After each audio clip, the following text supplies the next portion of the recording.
The candle flame does not flicker. It stands perfectly upright, a tiny golden spear driven into the heart of the darkness.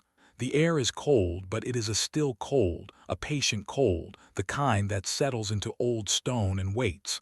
Listen. There is no wind. There is no rustle of leaf or cry of night bird. There is only the silence of a place that has been asked a question it does not wish to answer. You are standing at the edge of what was once a field. Now it is a wound in the earth, a great scar of turned clay and shattered bedrock. Bulldozers sit idle, their steel teeth caked with soil, their hydraulic systems hissing softly in the night like the breath of sleeping dragon. They have been here for weeks, these mechanical beasts, tasked with a simple earthly chore, to move the dead.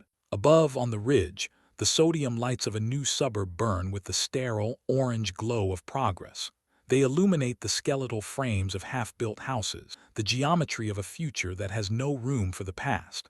Between these two worlds, the raw, gashed earth and the bright, rising geometry, lies a boundary no surveyor's tool can measure.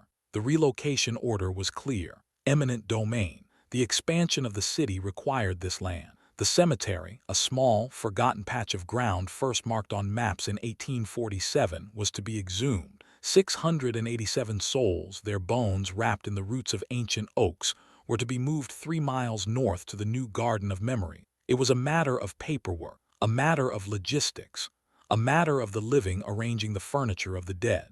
But the dead, it seems, did not wish to be rearranged. It began with the surveyors. They reported their equipment malfunctioning, compasses spinning, GPS signals lost. One man, a veteran of 20 years in the field, swore the ground itself had shifted beneath his feet, that the angle of a slope he had measured in the morning was different by dusk. They laughed at him in the site office. They gave him a new theodolite and told him to stay out of the sun. Then came the excavators. The first backhoe struck something solid at a depth of barely 3 feet.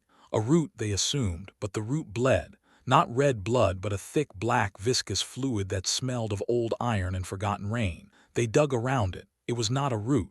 It was a hand, or rather the suggestion of a hand, a gnarled, petrified form twisted in the clay, reaching upward. The fluid oozed from where its fingertips should have been. Work stopped for a day. A priest was called. He sprinkled holy water, muttered prayers that seemed to get lost in the heavy air, and declared the area calm. The work resumed.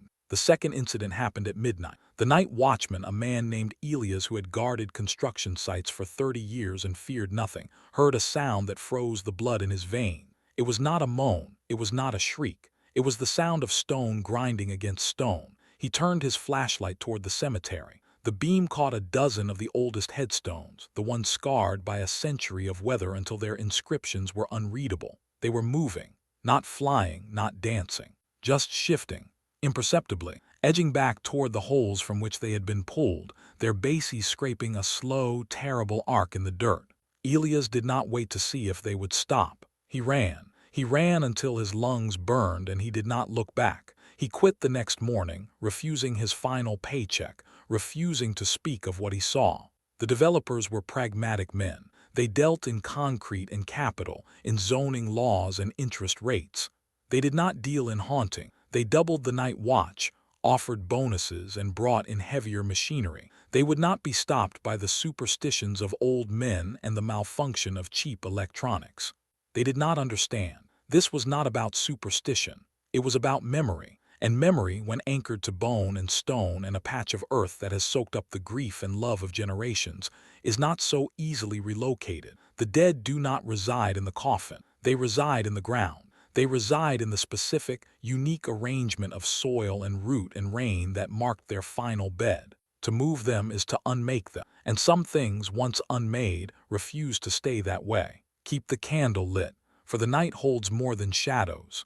Chapter 1. The Cartographer's Error. Before the bulldozers, before the relocation order, before the night the ground began to breathe, there was only the map, a crisp, official document stamped and sealed declaring the boundary between the quick and the dead. But maps are liars. They flatten the world into lines and colors, erasing the contours of memory, the hidden springs of sorrow, the magnetic fields of love that warp a place beyond all geometry. The first mistake was not in the moving, but in the measuring. The cartographer who drew the line did not know that some places refused to be contained by ink. He did not know that a graveyard, if it is old enough, if it has wept enough, begins to grow its own geography. Part I. The man who drew the fatal line was named Arthur Pym, and he had never believed in ghosts. He believed in theodolites, in chains and compasses, in the immutable truth of triangulation. For 30 years, he had mapped the expanding frontier of the city, translating wild forests and rolling pastures into neat, saleable plots. He was a man of grids and right angle, and the world, to him, was a problem to be solved with mathematics. He arrived at the cemetery on a Tuesday in early spring. The air held the damp, loamy scent of turned earth, but here the earth had not been turned in decades. The grass grew long and wild, tangled with wildflowers and the creeping tendrils of blackberry bramble. The headstones leaned at drunken angles, their faces worn smooth by a century of wind and rain. Oak trees, older than the cemetery itself, spread their vast, gnarled limbs, casting a perpetual twilight over the ground. Pym saw only an inconvenience. The trees blocked his line of sight. The uneven ground made for tedious work. He set up his transit on a tripod at the highest point of the ridge, a place where the view of the valley below was unobstructed. He peered through the lens, adjusting the fine focus, and began to shoot his reference points. It started subtly, a shimmer in the air above the graves like heat rising from summer asphalt though the day was cool. He blinked, rubbed his eyes, and attributed it to fatigue. He took a reading, then another. He compared them to the benchmark he had established a quarter-mile away. The numbers did not match. There was a discrepancy of 17 feet. 17 feet was not a rounding error. It was a chasm. He recalibrated. He rechecked his benchmark. He shot the reading again. The discrepancy remained. No, it had grown. It was now 19 feet. A cold sweat prickled at the back of his neck. He knew his instruments. He knew his craft. This was impossible. Part II. He decided it was the geology. A vein of iron ore in the hillside, perhaps, playing havoc with his compass. He would rely on the GPS.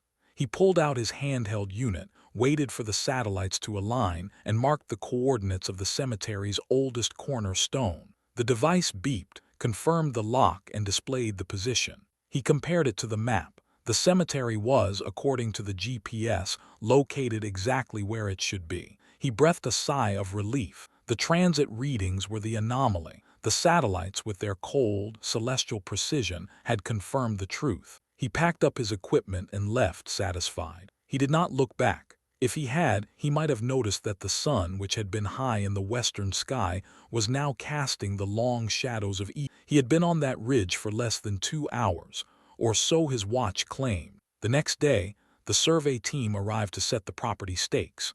They were a younger crew, less seasoned, more reliant on the glowing screen than the feel of the land. They followed the GPS coordinates Pym had provided, hammering wooden stakes with bright orange flags into the soft earth at precise intervals. They worked quickly, chatting about football and the new bar that had opened downtown. They did not notice that the grass beneath their feet felt different on one side of their line than the other. They did not notice that the birds had stopped singing. They did not notice that the air, which had been filled with the drone of bees, had fallen utterly silent. By noon, the eastern boundary was staked. By 3, the northern line was complete.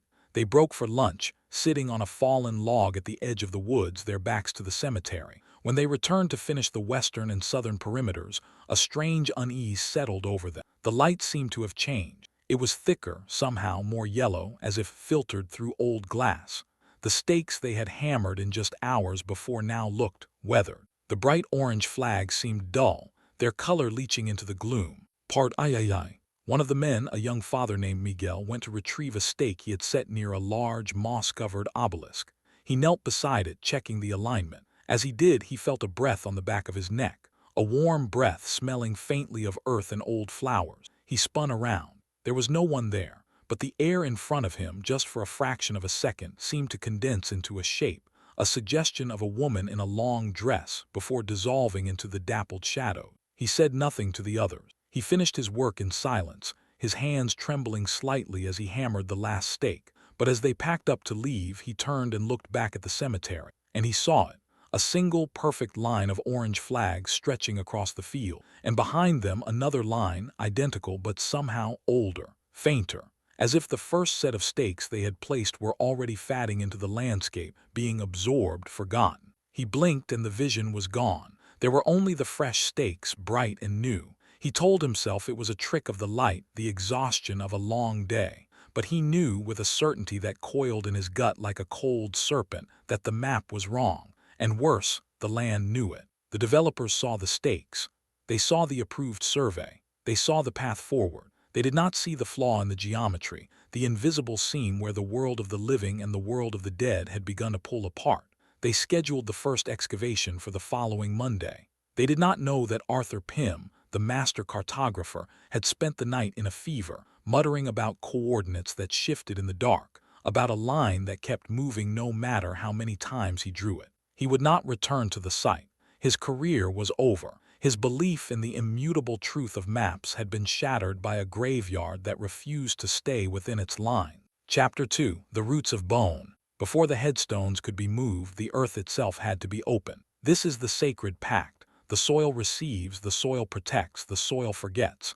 But in this place the soil remembered too well. The roots of the old oaks had spent a century twinning through ribcage, wrapping around femurs, drinking deep from the mulch of decay. They were not just trees, they were conduits, living pillars connecting the silent world below to the indifferent sky above. When the steel teeth of the excavator bit into that network, it was not just dirt that bled, it was memory. It was the final, physical bond between the soul and its resting place, and severing it would require more than hydraulics. It would require a violence the living had long forgotten how to commit. Part I. The machine was called Bertha, a massive Komatsu excavator, its paint faded and scarred, its diesel heart capable of moving mountains of earth one scoop at a time. The operator was a man named Virgil Cole, a giant of a man with hands like slabs of granite, and a face that had been weathered by sun and wind into a permanent squint. He had dug foundations for skyscraper, carved trenches for pipelines across frozen tundra, and exhumed dinosaur bones in the badlands of Dakota. He had no poetry in him, only a profound understanding of leverage, torque, and the breaking point of materials. He saw the cemetery not as a sacred ground, but as a job, a delicate one to be sure. The contract specified careful removal of all human remains, but to Virgil, remains were just another material to be extracted. He started at the edge where the newer graves lay, the ones from the 1920s where the coffins might still hold some structural integrity. The first scoop was easy. The earth gave way with a soft sigh, revealing the dark, rotted wood of a casket lid. Virgil's partner, a young man named Leo, jumped down into the trench with a shovel and a face mask. His job to clear the dirt by hand and prepare the coffin for removal. For the first few hours it was routine, mucky, grim, but routine. They uncovered 7 coffins, their wood so fragile it crumbled at a touch, revealing within them only dust and the faint, white gleam of bone. They were placed in numbered body bags, loaded onto a truck, and taken to a temporary storage unit. The dead, it seemed, were being processed. Then Virgil moved Bertha into the older section. The section shaded by the largest oaks, the ground here harder, more compacted, laced with a web of thick white roots. The first bite of the bucket was different. The teeth screeched against something that was not rock, not root, but something in between. A sound like tearing silk, but amplified 1,000 times. A deep, resonant groan that seemed to come not from the machine, but from the earth itself. Part II. Virgil eased off the hydraulics. He looked into the hole. The bucket had exposed a tangle of roots, thick as his arm, pale and almost flesh-like in the dim light. They were wrapped around something, a dark, elongated shape. A log, a stone. He nudged it with the bucket. The shape shifted and the roots tightened. It was as if the tree were refusing to let go. He had Leo bring a chainsaw. The young man hesitated at the edge of the hole, his face pale beneath the grime. "You sure, Virg? Feels wrong." "It's a root, Leo. Cut it." Leo descended, the chainsaw whining to life. The moment the blade touched the first root, a spray of thick black liquid erupted from the cut. It splattered across Leo's coveralls, his face. He screamed, dropping the saw, which sputtered and died in the dirt. The liquid was cold, impossibly cold, and it stained his skin like a bruise. He clawed at his face, scrambling out of the hole, retching. Virgil jumped down to see what the boy had done. The cut root was oozing the same black fluid, but it was not sap. It was too viscous, too dark, and it carried a smell that was not of the forest. It was the smell of a locked room, of old cellars, of the air that rushes out when a long-sealed vault is finally open. He touched the fluid with the tip of his glove. It was thick, like crude oil, but it was not oil. It was cold, and it seemed to absorb the light. He looked closer at the shape the roots were guarding. It was not a log. It was a body, but not one that had been placed in a coffin. It was a body that had been taken by the tree itself. The roots had grown through the ribcage, splitting the bones, using the skeleton as a trellis. The skull was cradled in a nest of rootlets, its empty eye sockets staring upward, filled with black earth. The roots had become the bone. The bones had become the roots. They were one entity, a fusion of the organic and the mortal that could not be separated without destroying both. Part I. Virgil was a practical man. He had seen death in many forms, but this was not death. This was something else. This was a communion so complete that it defied the very concept of exhumation. To take this body was to kill the tree, and to cut the tree was to unmake the body. There was no clean solution. He climbed out of the hole, his legs unsteady. He told the foreman they needed a different approach, that they needed an arborist, an archaeologist, someone who understood. The foreman, a man named Strickland who answered only to the deadlines and the bottom line, told him to keep digging. "We're on a schedule, Virgil. Grind it up. Roots, bones, all of it. We'll sift the pieces later." Virgil looked at him for a long moment. Then he looked back at the hole, at the dark shape embraced by the roots, at the black fluid that continued to seep, slow and patient, from the wound in the tree. He thought of his own father, buried in a small plot in a town 300 miles away. He thought of the oak tree his father had planted in their backyard the year he was born. He thought about the roots of that tree, somewhere, reaching down toward his father's bone. He took off his hard hat, laid it on the seat of his idling machine, and walked away. He did not say a word. He just walked, across the churned mud, past the starring workers, and into the tree line, disappearing into the same dappled twilight from which the cemetery's true guardians seemed to have emerged. Bertha sat silent, her engine ticking as it cooled, her bucket still dripping with the black, root-borne blood of a place that would not be parted from its dead. Chapter 3. The Ledger of Sleepers. Every graveyard keeps a ledger. Not the official one, the one with names and dates filed away in a county clerk's office. No, the true ledger is kept in the soil, in the subtle undulations of the ground, in the way the moss grows thicker on one side of a stone than the other. It is a map of slumber, a census taken by worms and roots. The living forget the names, but the ground remembers the weight.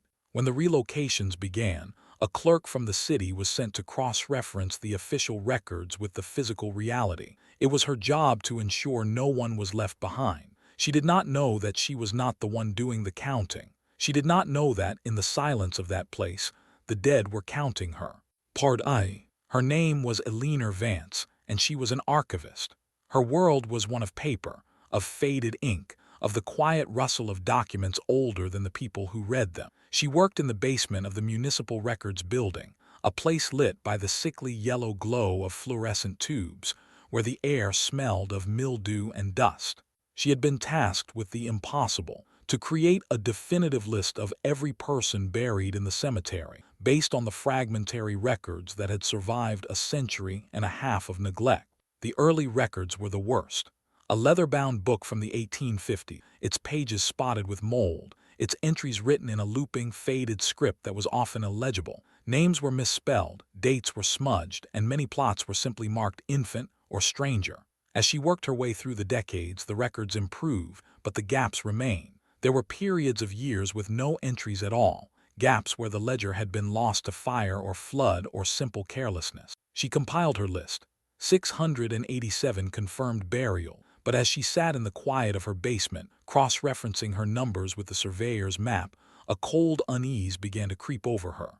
The map showed 687 plots, but her eye kept being drawn to an area in the southeast corner, near the old oak grove. The map showed a blank space there, a wedge of land with no marker, but the old ledger, the one from the 1850s, mentioned a potter's field at that very location, a place for the unnamed, the unbaptized, the forgotten. She checked again.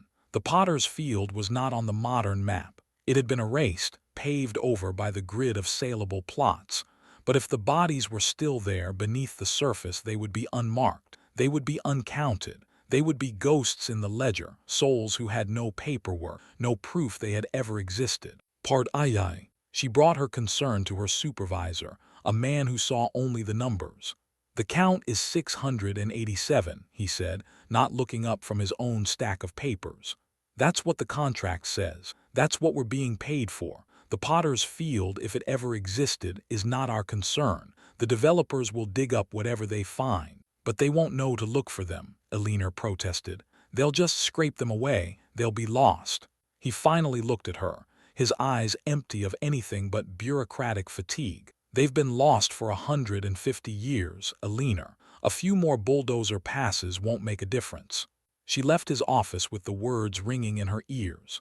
A few more bulldozer passes. She thought of the unnamed, the strangers, the infants. She thought of them sleeping in their unmarked grave, their rest undisturbed for generations. And now they were about to be churned into the earth that had held them, their bones scattered like broken twigs, with no one to say a prayer, no one to mark their passing. She could not let it happen. That night she took her copy of the old ledger, the one with the mention of the potter's field, and drove to the cemetery. It was past midnight. The construction site was dark, the machines silent. She parked at the edge of the road and walked through the gap in the fence, her flashlight cutting a narrow path through the darkness. The silence was absolute. It was a silence that pressed against her eardrums, that swallowed the sound of her own footsteps. She followed the surveyor's stakes to the southeast corner, to the blank space on the map. She stood there in the wedge of land that officially did not exist, and she felt it. A difference in the air, a coldness that seeped up from the ground through the soles of her shoes. Part III. She knelt and opened the ledger. She began to read aloud, her voice a fragile whisper in the vast, dark silence. She read the names she had deciphered, the names of the forgotten. Child of Mary, stillborn, 1852. Unknown man found on the River Road, 1854. Woman no name died in childbirth, 1855. She read them all, every fragment, every sad, incomplete entry. As she read, the air grew colder. Her breath began to mist. The beam of her flashlight seemed to dim, as if the darkness itself was pushing back against the light. She felt a presence. Not one, but many. A vast, silent congregation gathered around her in the night, listening to the roll call they had waited a century and a half to hear. She read the last entry. Then she closed the book and looked up. The moon had emerged from behind a cloud, casting a pale, silver light over the field. And in that light she saw them. Not ghosts, not solid forms, but impressions. Depressions in the tall grass.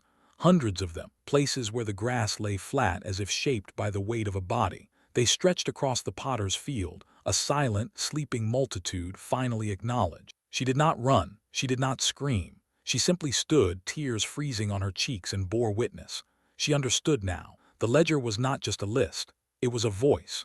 And she had given the voiceless their names back. She left before dawn, her heart pounding not with fear but with a profound and terrible sorrow. She filed a new report the next morning, a handwritten addendum to the official count, listing the 112 unnamed souls of the potter's field. Her supervisor filed it in the trash, but Elinor knew, the ground knew, and the dead, now that they had been named, would not be so easily scraped away. Chapter 4. The Communion of Stone. The headstones were not mere markers, they were headboard. For a century they had stood at the heads of the sleeper, catching the first light of dawn, holding the last warmth of the afternoon sun. They had been touched by generations of mourners, their surfaces worn smooth by grief-stricken palm. They were graven with more than names and dates.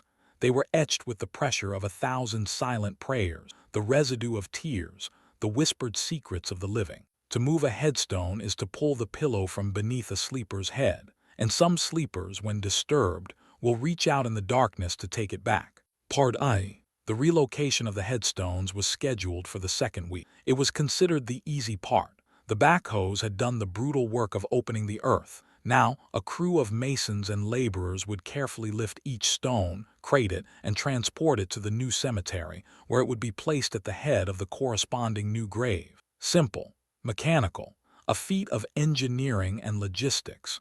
The foreman of this crew was a man named Silas, a master stonecutter from a long line of men who had worked with granite and marble. He treated the headstones with a respect that bordered on reverence.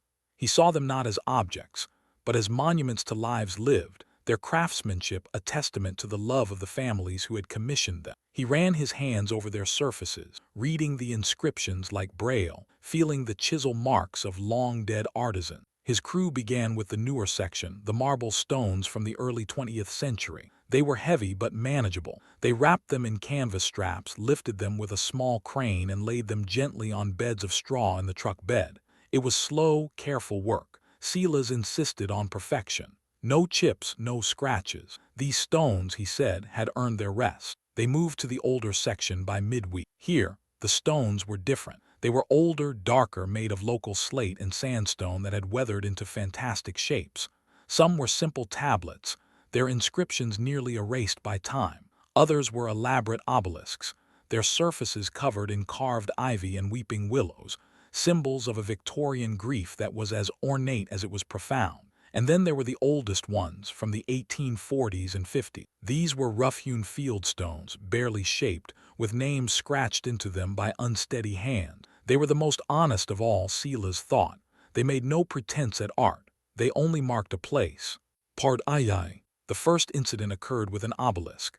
It was a tall, slender pillar of gray granite, dedicated to a family named Merriweather. As the crane strap was tightened around its base, a low hum began to emanate from the stone. It was a vibration felt more than heard, a deep thrumming that traveled up the crane's cable and into the controls. The operator, a young man named Jake, felt it in his palms, a strange, pulsing warmth. He looked at Silas, his eyes wide. It's buzzing," he said. Silas approached the stone. He placed his hand flat against its cool surface.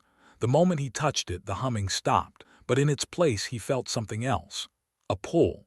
A gentle, insistent tug, as if the stone were leaning toward him, toward the ground, toward the hole from which it had been lifted. He took his hand away. The humming returned. "It's the wind," he said, though there was no wind. "It's just the shape of it catching the air. Lift it." Jake obeyed, his face pale. The crane groaned, the cable tightened, and the obelisk rose slowly from its base.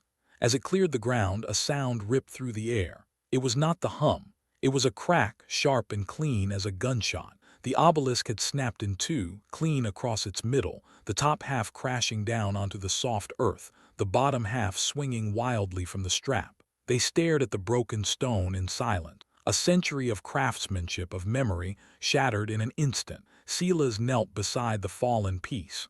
The break was not along a natural fault. It was as if the stone had been cut by an invisible blade. The surface of the break was smooth, almost polished. He looked at the base from which it had been lifted. The hole was dark, but in its depths he saw something that made his blood turn to ice.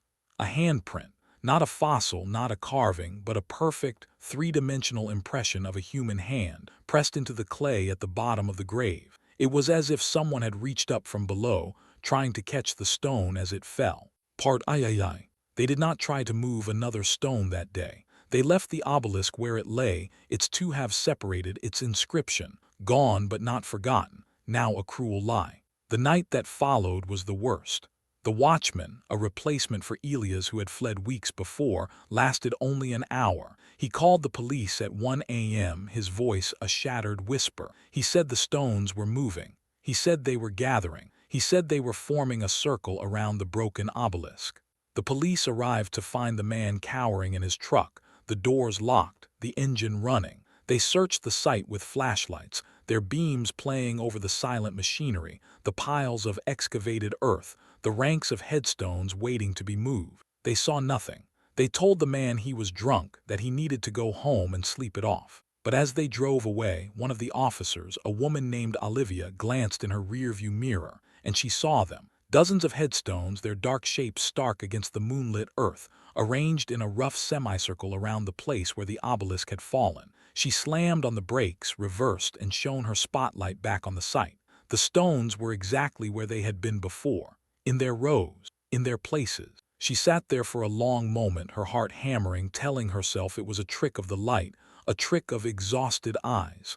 But she knew what she had seen. They had gathered, and now they were waiting. Chapter 5. The Silence of the Bells. There was a chapel once, a small wooden structure with a single bell in its tiny steeple, built by the first families to settle this valley. It had stood at the edge of the cemetery for over 100 years, its walls soaked with the prayers of the bereaved, its bell tolling for every soul laid to rest in the shadow of its cross. The developers had marked it for demolition. It was in the way of a new access road. They did not understand that the chapel was not just a building, it was a lung. It was the place where the grief of the living was exhaled and the silence of the dead was inhaled. To tear it down was to stop the breathing of the place. And when the bell fell silent, something else would have to speak. Part I. The chapel was a problem. It was not on any historical registry, not protected by any preservation society. It was simply old, and old things in the eyes of progress are merely obstacle. The demolition crew arrived on a Thursday, armed with sledgehammers and a small excavator fitted with a claw attachment. Their job was simple: reduce the structure to rubble and haul it away. The leader of this crew was a man named Dutch, a bull-necked veteran of 1,000 demolitions. He had brought down factories, warehouses, and even a condemned prison. A wooden chapel posed no challenge. He walked around the building first, assessing its weaknesses. The wood was dry, brittle. It would come apart like kindling. He paused at the base of the steeple, looking up at the small, tarnished bell that hung silent in its cradle. He considered whether it was worth anything. Probably not. Just old iron. He'd let it fall. He gave the order. The excavator rumbled forward, its hydraulic claw reaching out like the hand of a metal god. It gripped the corner of the chapel's porch and pulled. The wood splintered with a dry, tearing crack. The porch collapsed in a cloud of dust and the screech of twisting nails. It was a satisfying sound, the sound of order giving way to chaos. They worked through the morning, peeling the chapel apart board by board. The walls came down. The roof sagged, then fell in. By noon, only the steeple remained, a lonely finger pointing at the sky, the bell still silent in its cage. Dutch decided to save it for last. He wanted to see it fall. Part II. As the excavator positioned itself to take down the steeple, the air changed. The workers felt it first. A sudden, profound stillness. The birds which had been singing in the surrounding trees fell silent. The breeze that had been rustling the leaves died. The world held its breath. The excavator operator reached for the controls to take down the steeple, but before his hand could touch the lever, the bell rang. It was not a loud ring. It was a single, clear, resonant note, a tone that seemed to come from everywhere and nowhere at once. It hung in the air, pure and perfect, and then it faded, leaving behind a silence that was deeper than before. The operator looked up at the steeple. The bell was still. It had not moved. There was no wind to swing it, no hand to strike it, and yet it had rung. Just the wood settling, Dutch said, his voice too loud in the sudden quiet. Old buildings do that, keep working. The operator shook his head, his face pale. That wasn't the wood, Dutch. I've heard wood settle 1,000 times. That was a bell. Then ring it again, Dutch snapped, his patience fraying. Show me. The operator just stared at him, then looked back at the steeple. He did not move. Dutch swore and climbed out of the excavator. He grabbed a sledgehammer and walked toward the steeple himself. He would bring it down with his own hands if he had to. He stepped through the debris, kicking aside shattered pews and torn hymnals.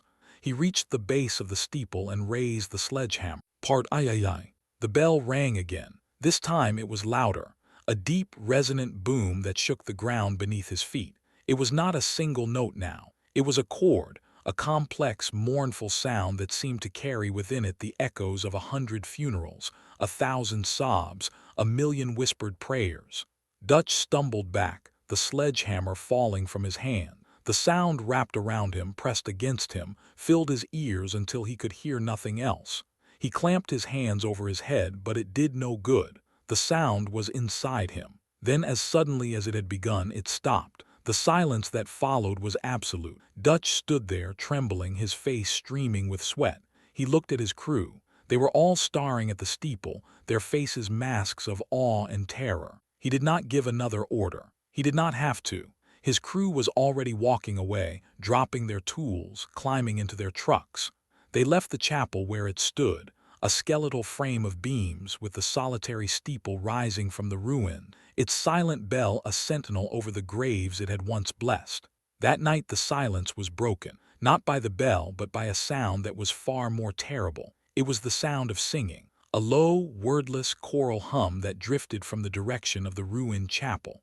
Those who heard it said it was not the sound of the living. It was the sound of the dead, remembering the hymns, filling the void left by the silenced bell with their own voices. A congregation of ghosts, holding a service in a chapel with no roof, singing to a God who had, it seemed, abandoned this ground to them. Chapter 6. The Lullaby for the Unquiet. Among the sleepers were the youngest, the infants, the stillborn, the children taken by fever and flood. Their graves were the smallest, often marked by nothing more than a tiny stone, a lamb, a sleeping cherub. Their slumber should have been the most peaceful, for they had known so little of the world's pain, but peace for them was a fragile thing. They had been held only briefly, loved only in memory, and then left alone in the dark. When the machinery came to tear their small beds apart, it was not anger that rose from their graves. It was a sound far more piercing, far more difficult to ignore. It was the sound of a child crying in the night. Part I. The nursery of the dead. That's what the workers called the section where the children were buried. It was a small, fenced-off area near the center of the cemetery, filled with tiny headstones, some no larger than a shoebox. The grass here was softer, the flowers that grew wild were brighter, as if the earth itself tried to offer some comfort to the little ones who slept beneath. The relocation team had saved this section for last. No one wanted to do it. The men who had worked the site, who had grown hardened to the sight of adult bones and crumbling coffins, found themselves making excuses, finding other tasks, whenever the subject of the children's graves came up. But eventually, the schedule demanded it. The children had to be moved. The woman who volunteered for the job was named Sarah. She was an archaeologist, hired by the city to oversee the ethical treatment of the remains. She had spent her career handling the bones of the ancient dead, but this was different. These bones were not artifacts.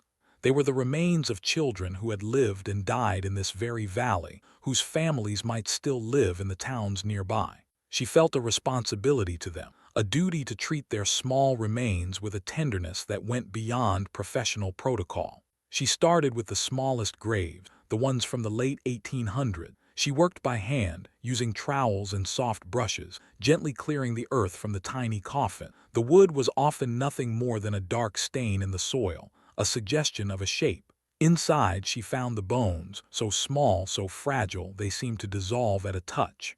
She spoke to them as she worked, a soft, murmured monologue, telling them it was all right, that she was taking them somewhere safe, somewhere the machines couldn't find them. Part II. For the first few days, the work was heartbreaking but peaceful. The children seemed to rest easily, their bones yielding to her careful hands without resistance.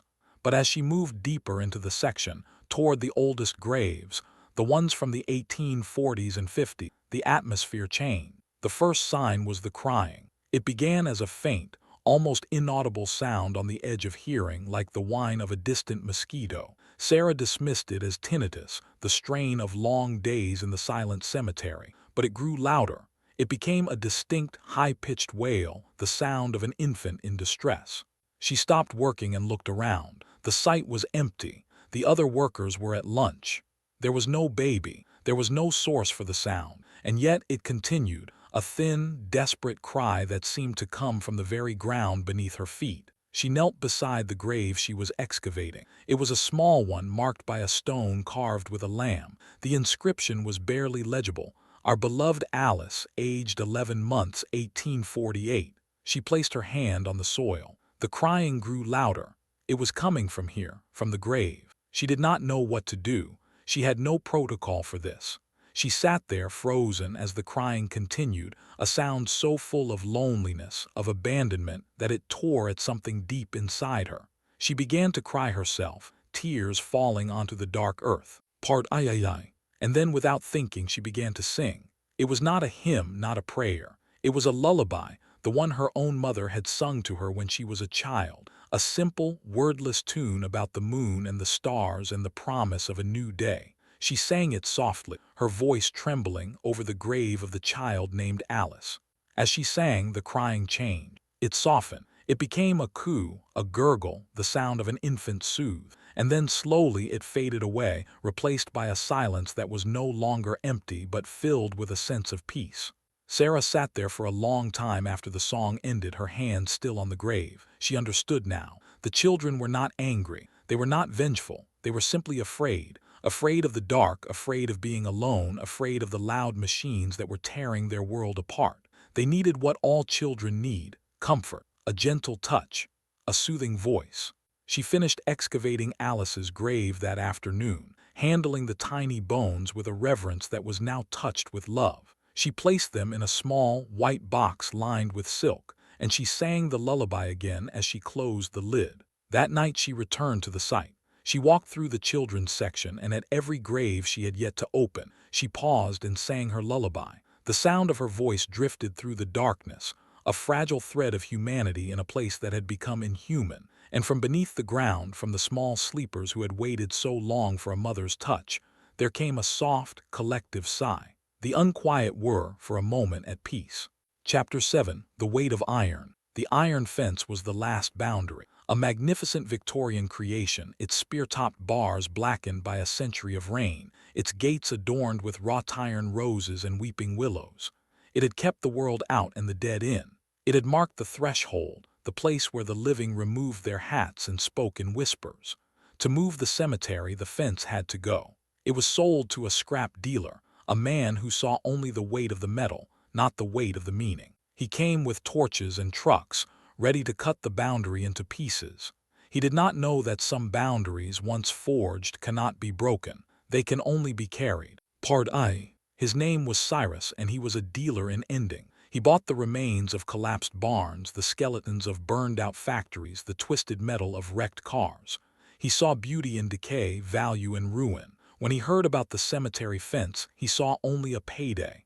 Old wrought iron was valuable. He made an offer, and the developers, eager to clear the site, accepted. He arrived with a crew of 4 men, armed with oxyacetylene torches and cutting bars. They stood before the main gate, a towering arch of black iron, its hinges rusted but still strong. Cyrus ran his hand along one of the bars. It was cold, impossibly cold, even though the sun was high. He felt a strange reluctance to cut it, a sense that he was about to do something irreversible. He shook it off. It was just iron. The first cut was the hardest. The torch flared to life, its blue flame hissing against the metal. The iron glowed orange, then white, and then with a shower of sparks it parted. The sound was a sharp, metallic snap, a sound of severance. The moment the bar fell, the air around them seemed to drop several degrees. The men shivered, pulling their jackets tighter. They worked their way along the fence, cutting the bars into manageable lengths and loading them onto the flatbed truck. It was slow, tedious work. By late afternoon, they had cleared 100 feet. Cyrus was pleased. At this rate, they would be done in 2 days. Then they reached the corner. The fence here made a sharp turn, enclosing the oldest part of the cemetery. As one of his men, a young Mexican named Diego, positioned his torch to cut the corner post, the torch sputtered and died. He checked the tank. It was full. He relit it. It died again. He tried a different torch. The same thing. The flame would not stay lit. Cyrus came over to see what the problem was. He took the torch, lit it himself. It burned steadily for a moment, then, as he brought it close to the iron, it flickered and went out. He tried again. Same result. It was as if the iron itself was refusing to be cut, was blowing out the flame with an invisible breath. Frustrated, he grabbed a cutting bar, a long steel lever used to pry apart metal. He jammed it between 2 bars and heaved. The bars did not move. He heaved again, putting all his weight into it. Nothing. The iron seemed fused together, solid as a single piece. Diego, watching from a few feet away, suddenly gasped and pointed. "Look," he whispered. Cyrus looked. The section of fence they had already cut, the 100 feet of bars now lying on the ground, was moving. Not much. Just a slow, imperceptible slide, an inch at a time. It was sliding back toward the corner, toward the uncut fence. It was trying to rejoin. They watched, mesmerized, as the severed ends of the bars crept across the dirt, seeking their other halves. The sound was soft, a faint whisper of metal on soil, like the rustle of a silk dress. When the first bar touched its counterpart, there was a soft click, and the 2 pieces fused together, the cut line vanishing as if it had never been. Cyrus's crew ran. They dropped their torches, their bars, and they ran for their trucks, scrambling over the tailgate, shouting in Spanish, their faces white with terror. Cyrus did not run. He stood there, staring at the fence that was now whole again, at the boundary that refused to be broken. He walked slowly toward the gate, the main arch he had not yet touched. He reached out and placed his palm flat against the cold iron, and he felt it, a pulse. A slow, steady, rhythmic beating like a heart. The iron was alive. It was not just a fence. It was a skin, a membrane, the last barrier between the world of the living and the world of the dead. And it was telling him in a language older than words that it would not be moved. He left his truck, his torches, everything. He walked away from the cemetery and did not look back. He drove to the nearest bar and drank until he could no longer feel the cold pulse of iron against his palm. The fence remained. It stands there still, according to local legend, encircling a graveyard that is no longer there, a guardian of a boundary that now exists only in memory. And at night, they say, you can hear it.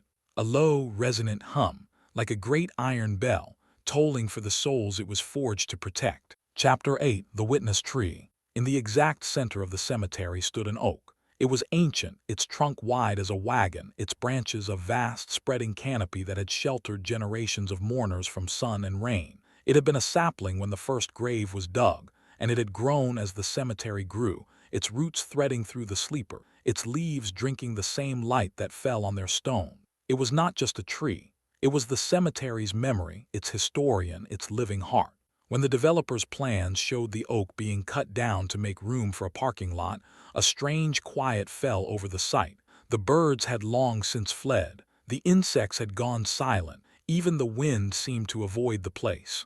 The tree knew what was coming, and it was waiting. Part I. The logger's name was Jedediah Cross, and he was a giant. 6'6", with shoulders like axe handles and a beard that hung to his chest. He was a third-generation lumberjack, a man who had felled trees so large their rings told the history of the nation. He approached his work with a kind of solemn ritual, a respect for the life he was about to end. But this tree, this oak in the center of the graveyard, gave him pause. He walked around it slowly, his practiced eye assessing its lean, its balance, the distribution of its massive limbs. It was a perfect specimen, a monarch among trees. He placed his hand on its bark, rough and deeply furrowed. He felt a warmth, a subtle vibration as if the tree were humming to itself. He had felt this before in the oldest forests, in trees that had stood for centuries. It was the pulse of life, strong and deep. He marked his cut line with chalk, a precise wedge that would guide its fall into the open field beyond the cemetery. His crew,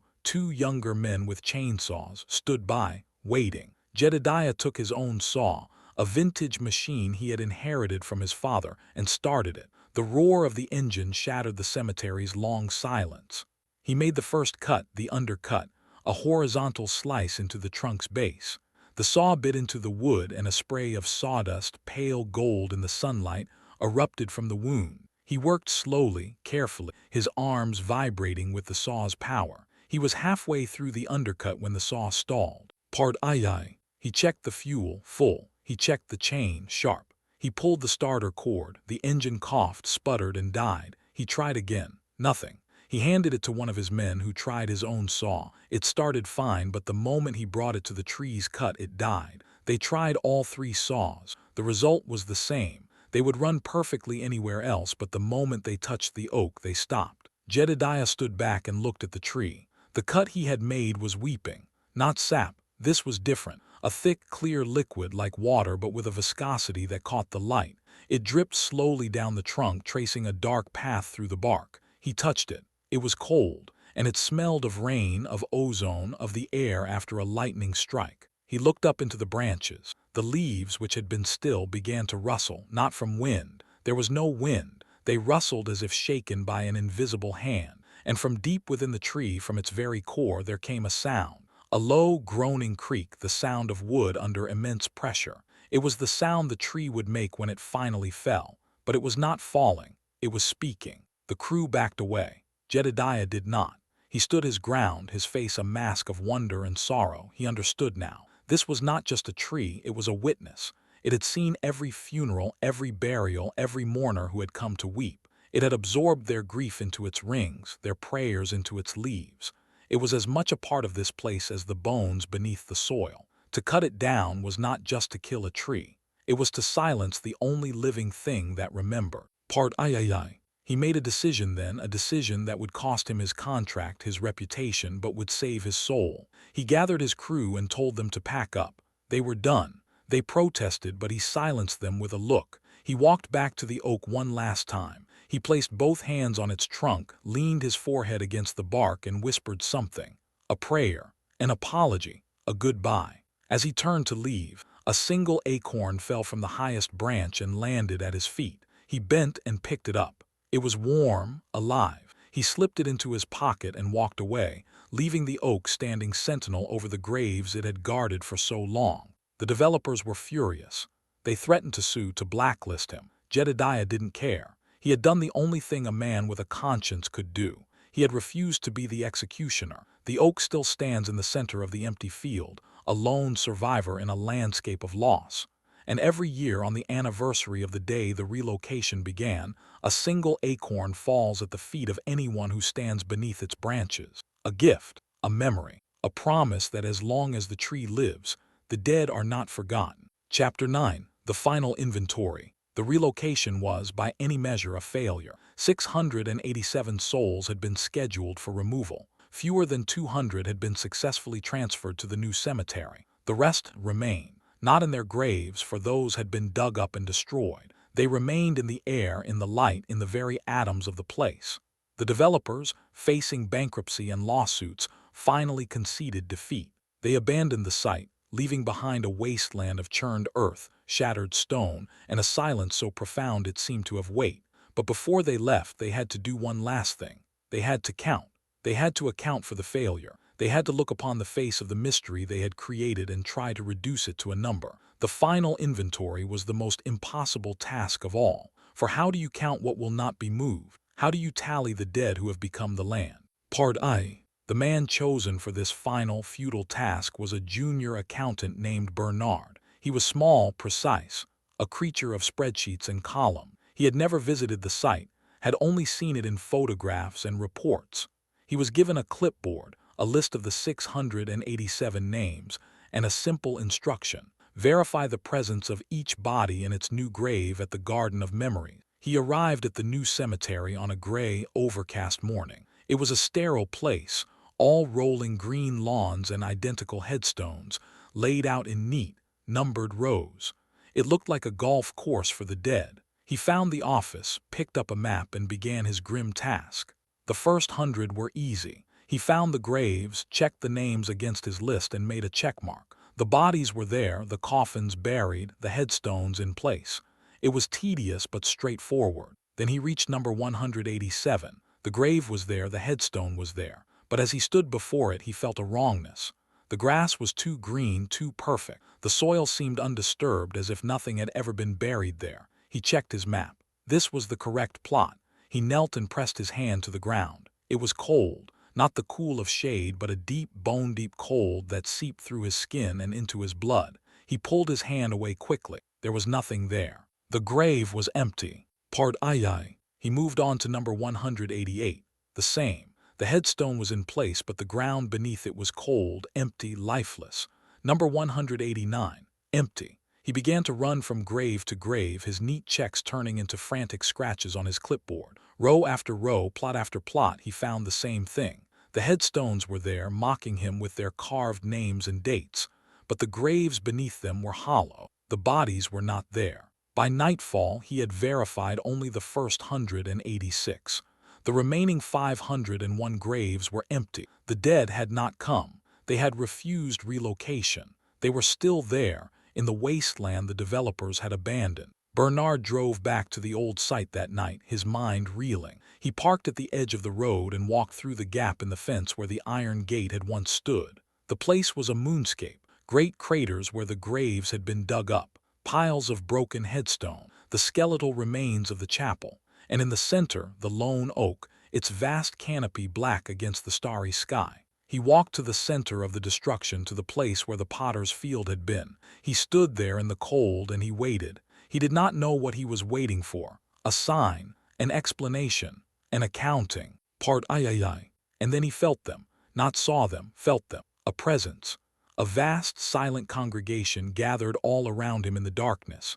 He could not see them, but he knew they were there. Hundreds of them, thousand. The 687 plus the 112 from the potter's field. They were all there, standing on the ground that had held them for so long, refusing to leave. He did not run, he did not scream. He simply stood, his clipboard hanging uselessly at his side, and he listened. And in the silence he heard a whisper. It was not a single voice but a chorus, a multitude speaking as one.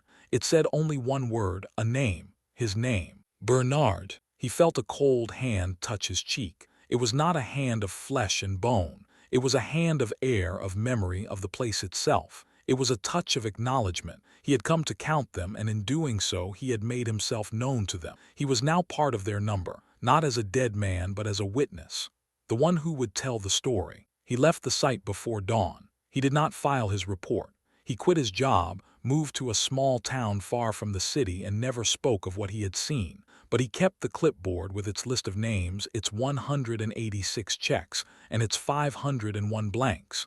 It is the only record of the failure, the only proof that sometimes the dead have the final say. Chapter 10. The Geography of Memory. The suburb was never built. The developers went bankrupt, the land was sold at a loss to the county, and the site was left to return to nature. But it did not return to what it was. It became something new. A wild, overgrown place where the grass grows in strange, circular patterns, where the wildflowers bloom in the shape of graves, where the oak tree stands alone, its branches heavy with acorns that never fall. They call it the old burying ground on maps, though there are no stones left to mark it. They call it a place to avoid after dark, but the truth is simpler and stranger. The dead one. They refused to be moved, and in their refusal they changed the land itself. They made it theirs forever. This is the geography of memory, a landscape shaped not by rivers and glaciers, but by the stubborn love of those who will not let go.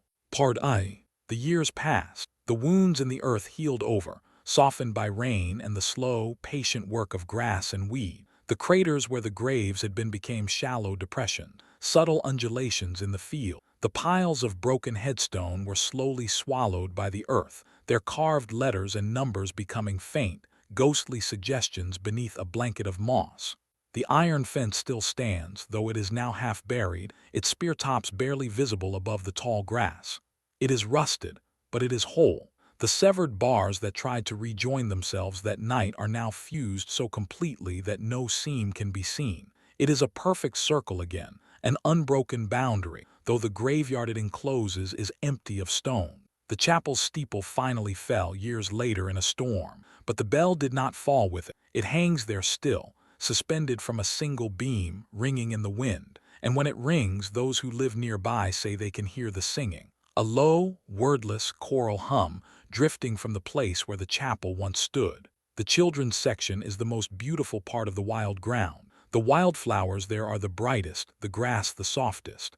And if you listen closely on a quiet evening, you can hear a faint, sweet sound, a lullaby carried on the wind. It is Sarah's song, still sung by the memory of the woman who came to comfort the little ones. The children sleep now at last at peace. Part II. And at the center the oak. It has grown larger, its branches spreading even wider, its trunk thickening with each passing year. Its roots, freed from the constraints of graves and coffins, have spread deep and wide, twinning through the empty spaces where the bones used to be. It has become the cemetery now. It holds the memory in its rings, in its leaves, in its very essence. It is the witness tree, and it will not fall. The new suburb was built, eventually, on the other side of the ridge. A tidy development of identical houses, with lawns and driveways and the hum of modern life. But the people who live there know about the field beyond the fence. They warn their children not to play there after dark. They tell stories around campfires about the graveyard that moved, about the dead who refused to go. Some of them have seen things.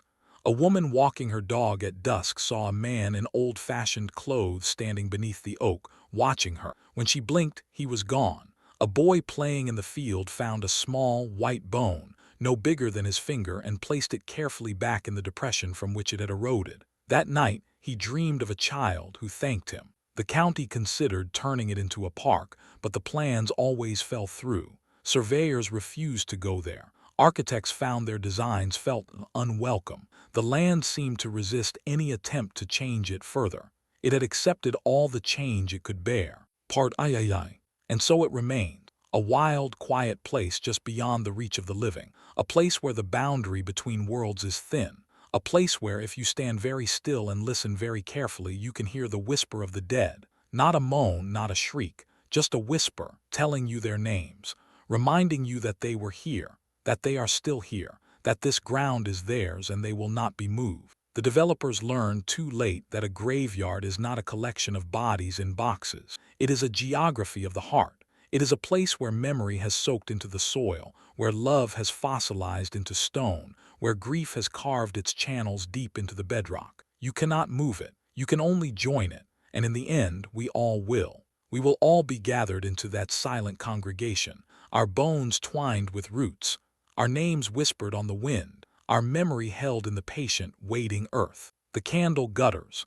The flame which stood so still now dances in a breeze that comes from nowhere. It is time to leave this place, to let the silence return. The dead have had their say. They have told their story, and the story, like the ground that holds them, will remain, waiting, remembering, refusing to be moved. Epilogue: The Keeper of the Acorn. There is a man who lives in a small house at the edge of the county. He is old now, his beard white as winter frost, his hands gnarled like the branches of an oak. He does not speak much, and when he does, his words are soft, measured, as if he is still listening to something no one else can hear. In his pocket he carries an acorn. It is dry, shriveled, centuries old. He has carried it for decades, ever since the day he walked away from the great tree in the center of the graveyard, the day he refused to be its executioner. His name is Jedediah Cross, and he is the last living witness to the thing that happened there. Sometimes on quiet evenings he walks to the edge of the wild field.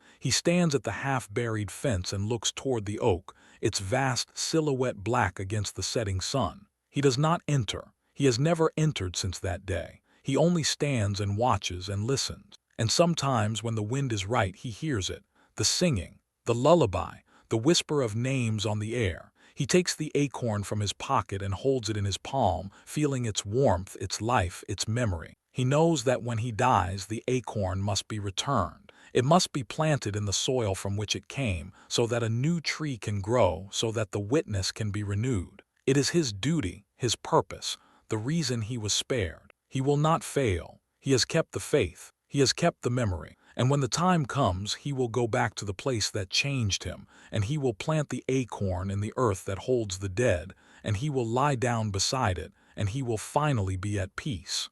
The night deepens. The stars emerge cold and distant, indifferent to the dramas of the earth below. But in one small field, in one forgotten corner of the world, the dead are not indifferent. They are listening. They are waiting. They are remembering. And they will not be moved. Venice, keep the candle lit, for the night holds more than shadows.